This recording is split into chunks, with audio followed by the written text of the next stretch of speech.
मेरा नाम रिचा है। मुझे दिल्ली आते हुए 3 साल हो गए हैं। और ऐसा हुआ कि पिछले साल 2021 में जब जनवरी मतलब बीत रहा था, जनवरी के लास्ट लास्ट में ऐसा हुआ कि मैं अपने हाथों को नहीं उठा पा रही थी। हाथ नहीं उठा पा रही थी। फिर थोड़ा सा मुझे बैक पेन भी होने लगा था। और हॉस्पिटल में मैं जॉब करती थी, तो फिर मुझे सबने बोला कि तुम ऑर्थो वाले को दिखा दो ना, तो शायद तुम्हें आराम मिल जाएगा। मैंने ऑर्थो वाले को दिखाया, उन्होंने बहुत सारे टेस्ट करवाए। टेस्ट करवाने के बाद उन्होंने मुझे बोला कि आप एक्सरे करा लो। मैंने एक्सरे भी करा लिया। फिर एक्सरे जब दिखाया तो एक्सरे में ज़्यादा कुछ आया नहीं, लेकिन डॉक्टर ने बोला कि हाँ, तुम्हारे स्पाइनल कॉर्ड में थोड़ा सा स्टिफनेस है, तो वो तुम एक्सरसाइज करो और थोड़ा सा कैल्शियम के टैबलेट लो और मेडिसिन लो, उससे ठीक हो जाएगा। और पेन किलर्स लो, सही हो जाएगा। और ऐसे करते करते फिर जनवरी बीत गया, फरवरी आ गया। और उसके बाद ऐसा हुआ कि फरवरी में मेरा बहुत ज़्यादा ही पेन बढ़ गया। पेन बढ़ने के बाद और फिर मार्च आते आते मेरा जो वेट था वो बहुत ज़्यादा ही लॉस हो चुका था। अप्रैल आया, तब तक जो मेरा जो कंडीशन था वो बहुत ज़्यादा ही वर्स्ट हो गया था। बहुत ज़्यादा पेन होने लगा था। उसके बाद फिर मेरे हाथ और मेरे जो पैर के सोल है उसमें हमेशा बर्निंग सेंसेशन रहने लगा था।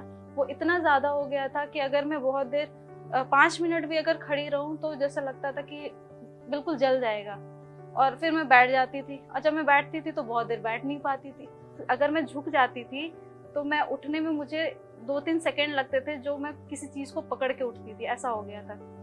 कंडीशन इतनी ज़्यादा ख़राब हो गई थी कि मैं अब ड्यूटी कर ही नहीं पा रही थी। मेरा 6 घंटे का शिफ्ट जो होता था वो भी मेरे लिए बहुत भारी पड़ता था। और बैक पेन जब शुरू होता था तो वो जो ये हेड का जो बैक में है, जहाँ से स्पाइनल कॉर्ड शुरू होता है, वहाँ पे पेन शुरू, बहुत एक्सट्रीम पेन होता था, जिसको समझ में नहीं आता था कि इसको कैसे ठीक करें। और मैं उस समय कोशिश करती थी कि मैं सो जाऊँ तो शायद ये दर्द खत्म हो जाएगा, लेकिन वो दर्द जाता नहीं था। फिर मैंने एमआरआई कराया, और एमआरआई जब कराया तो एमआरआई में आया कि आपके मेरे सर्वाइकल और लंबार में स्वेलिंग है। और वो इतना ज़्यादा स्वेलिंग है जो आपको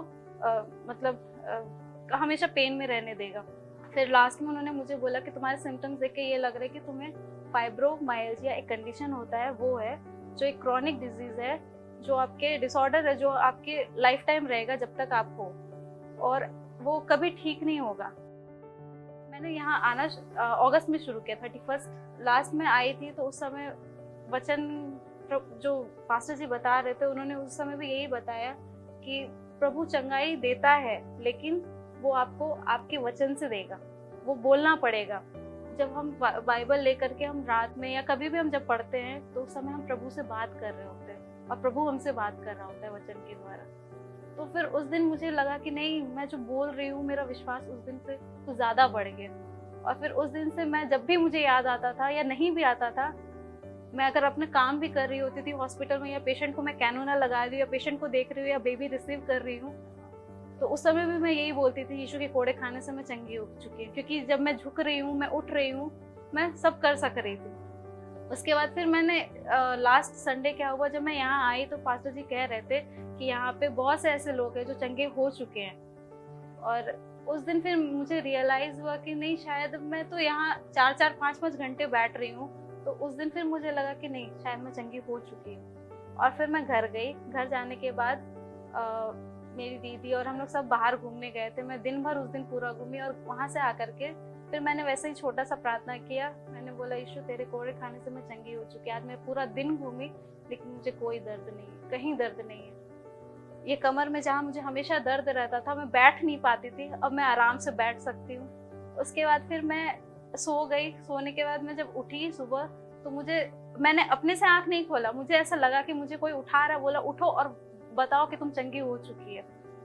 मैंने सबसे पहले अपनी मम्मी को फ़ोन किया। मैंने बोला, माँ, हम तुमको कुछ बताना चाहते हैं। और मैंने रोना शुरू कर दिया। वो सोचे कि पता नहीं क्या हो गया इसके साथ। फिर मैंने मम्मी को बोला कि माँ, हम चंगे हो चुके हैं। माँ बोली, क्या क्या हुआ क्या तुमको?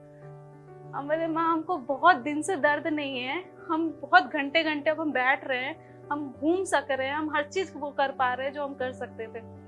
और ऐसे हफ्ता भर निकल गया जहाँ मैं हर वही काम कर रही हूँ जहाँ मुझे कोई पेन नहीं है। और अब मैं 12 घंटे आराम से निकाल ले रही हूँ अपनी ड्यूटी का, जहाँ मेरा बहुत रफ डे जाता है, बहुत बिजी डे जाता है जहाँ, और मैं आराम से हर वो काम कर पा रही हूँ जो मैं नहीं कर सकती थी आज। और इस कंडीशन को होते हुए मेरा 1.5 साल हो चुका था, जो आज 2022 में अगर मैं बोलूँ मेरे साथ अभी कुछ भी ऐसा नहीं है। मैं हर वो काम कर सकती हूँ जो मैं पहले नहीं कर सकती थी, जो 1.5 साल मैंने किया ही नहीं। ये गवाही की वजह से मेरा मन बहुत आनंदित है और धन्यवादित है। मतलब आज हर दिन अगर बोलूँ तो हर दिन मैं जब भी उठती हूँ या बैठती हूँ मैं प्रभु को धन्यवाद देती हूँ, और इन सारी आशीषों के लिए जो अब प्रभु मेरे लिए आज किया है वो अब डेली कर रहा है मेरे लिए और करेगा। ये ऐसा है, ऐसा मैं मानती हूँ। मैं परमेश्वर को धन्यवाद देती हूँ हर एक बातों के लिए, और एफओजी चर्च के लिए भी जो हमेशा हमारे लिए प्रे कर रहे हैं।